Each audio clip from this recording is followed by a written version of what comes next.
Welcome to the Tactical Sub. Round 1 is over and the chaos has begun. It was not a good week for me as I scored an 11.54.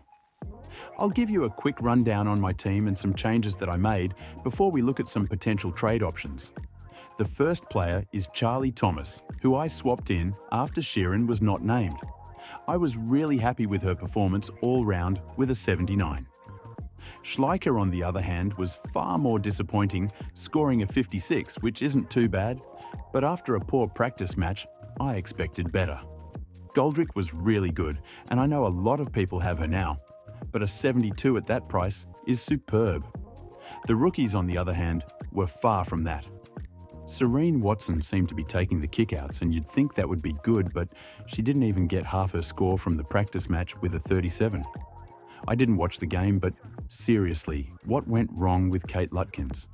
She had the best possible matchup, and judging by the score, the ball should have been in the defence a fair bit, and yet she didn't even get 20. On the bench, Dana Finn wasn't great, but at least she scored more than the other two. The midfield was a bit better, and you will notice a big difference from my team reveal. After doing a lot of maths and some more thinking, I decided to not choose Marinoff for my side, and I am quite happy with that decision.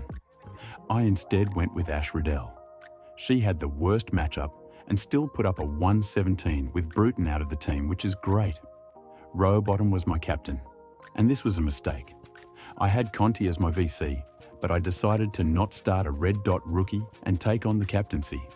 I lost 28 points from this, unfortunately, and it's a good reminder to be safe with vice-captain scores. Anyway, Conti was great and was the only positive coming out of Richmond for me.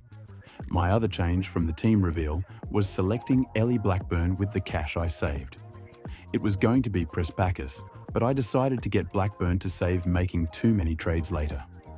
I'm very annoyed with her score because she was on 67 at half-time and didn't even make triple figures. At least Roberts' second half was also bad, as it made this swap still worth it. Shanae Goody was great at M5, and I think she can do even better.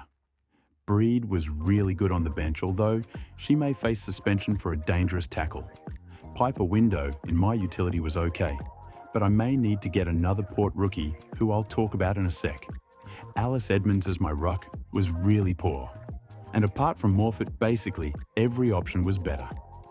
Strom was incredible, as was Frederick. Jess Allen was really good for the Crows with an 87. And the ruck who spent a fair bit of time in my team, Poppy Kelly scored over 70 for her first time. O'Dowd was good on the bench, and she even scored a goal within 15 seconds of her debut game starting. 60 was unexpected from her, but I still would have preferred if I'd started a red dot. Also, the AFL app was saying she's injured, but I'm not 100% sure if this is true.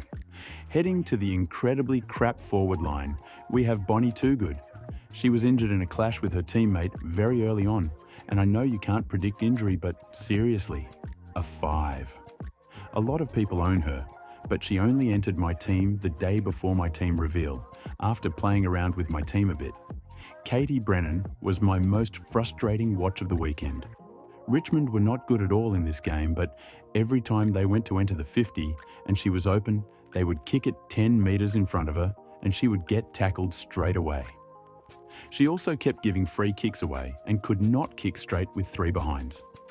She missed a set shot from basically inside the goal square, and it was tough viewing. Courtney Hodder is my last premium, and she too was poor. As I said, I didn't get to watch the game, but I'm guessing she started forward with her 5-point first quarter before getting thrown into the mids and doing a bit better after. Let me know if you watched the game. Pauga scored 49, which I would have been annoyed with, but based on my other rookie scores, this was great. She may also be injured, so I'll have to check on that later. Ruby Tripodi was on 35 at halftime, so I don't know what happened there, but still a decent score. And Ella Smith wasn't great with just a 20 from her. Alright, so that's my team after a pretty upsetting start to the season. Now I'll just give you a couple options I'm looking at for next week and potential trades. I'll still have a trades video coming out later in the week, by the way. If you don't want to miss it, please subscribe, and let's see if I can reach 70 subscribers before next round starts. Alrighty, The first person who was also the highest scoring player this week is Aisling McCarthy. I considered her a bit after the 130 she scored in the practice match, but there was just no room for mid-priced mids in my team structure. She came out and scored another big 130 and now has to come into calculations with no Bowers at Freo this year. I could get a rookie off field and get her, or maybe trade a Blackburn, but I don't like either option much. Miller was also great for the Dockers, scoring a 92. Georgia Nanscowen was another great mid-priced midfielder, scoring 117 after she featured in my pods video. The other mid, who I will likely trade in this week, is Sachi Syme, who was the best Port rookie, scoring over 80, and she will make a lot of money with that in her price cycle. Looking at the forwards now, I think we will need to trade Too Good out, so Hore is the likely option for me. She was really good, although she slowed down to just reach 100. There aren't really any other options I love here, with people like Vecchio scoring in the 20s. I'll leave my rucks alone, even though they weren't great, and maybe just have to fix up my defence rookies. I could go down to a Morecambe for the Bombers, who scored just under 60, or maybe look to get in Hosking for the Eagles, who was brilliant against her old side. Let me know how you went this week, and if you have any trade questions, I'm happy to answer them. I'm a bit unsure with mine for now, but I think I'll put out another video around Thursday on my trades and captains and that, so stay tuned.